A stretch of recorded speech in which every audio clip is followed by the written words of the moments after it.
Hello guys, അങ്ങനെ മാടത്തോരും മുമ്പേ പുതിയ പ്രൊമോ. എന്റെ പൊന്നു, വൈജയന്തി വരികയാണ് അല്ലെ. അപ്പൊ വൈജയന്തിക്ക് നമ്മുടെ അലീന കാപ്പിയായിട്ട് വരുമ്പോഴത്തേക്ക് നമ്മുടെ വൈജയന്തി ഇങ്ങനെ കൊട്ടക്കഴുപ്പി പറയുന്നുണ്ട്, നീ നീ നീ കാലുകുത്തി നിൽക്കും, നീ ഒരു കുടുംബത്തിൽ ഞാൻ കാലുകുത്തില്ല എന്ന് ശപഥം ചെയ്ത് പോയവളാണ് ഞാൻ.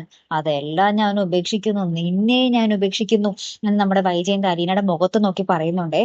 അപ്പൊ അലീന പറയുന്നുണ്ട്, അതൊക്കെ ശരി എന്നും പറഞ്ഞിട്ട് അലീന തിരികെ ഇങ്ങനെ പോകുമ്പോൾ നമ്മുടെ വൈജയന്തി പറയുന്നുണ്ട്, ഒരു കുടുംബം നശിപ്പിച്ചിട്ട് വന്നിരിക്കുന്നു നാശം പിടിച്ചവള് എന്നിങ്ങനെ പറയുന്നുണ്ടേ. അപ്പൊ തന്നെ അലീന തിരിഞ്ഞിട്ട് പറയുന്നുണ്ടേ, ഈ കുടുംബം നശിപ്പിച്ചത് ആരാണെന്ന് അറിയാൻ വേണ്ടി ഒരു ആത്മപരിശോധന ചെയ്യുന്നത് നല്ലതായിരിക്കും. ഇനി കൺമുന്നിൽ കാണണം എന്നാണെങ്കിൽ ഒരു കണ്ണാടിയുടെ മുന്നിൽ പോയി നിന്നാലും മതി എന്ന് നമ്മുടെ വൈജയന്തിനോട് പറയുകയാണ്. അപ്പൊ ഈ ഒരു മറുപടി കേൾക്കുമ്പോൾ നമ്മുടെ വൈജയന്തി മിണ്ടാട്ടം മുട്ടി ഷോക്കായിട്ട് നിൽക്കുന്നുണ്ട് കേട്ടോ. അപ്പുറത്തെ അലീനയുടെ ഭാഗത്തു നിന്നും ഇങ്ങനെ ഒരു മറുപടി നമ്മുടെ വൈജയന്തി പ്രതീക്ഷിച്ചില്ല. സാധാരണ പറയുന്നതൊക്കെ കേട്ട് നിൽപ്പാണല്ലോ അലീനയുടെ ഒരു രീതി. ഇപ്രാവശ്യം മാറ്റി പിടിച്ചു അലീന, അതെന്തായാലും കലക്കി അല്ലെ പ്രേക്ഷകരെ.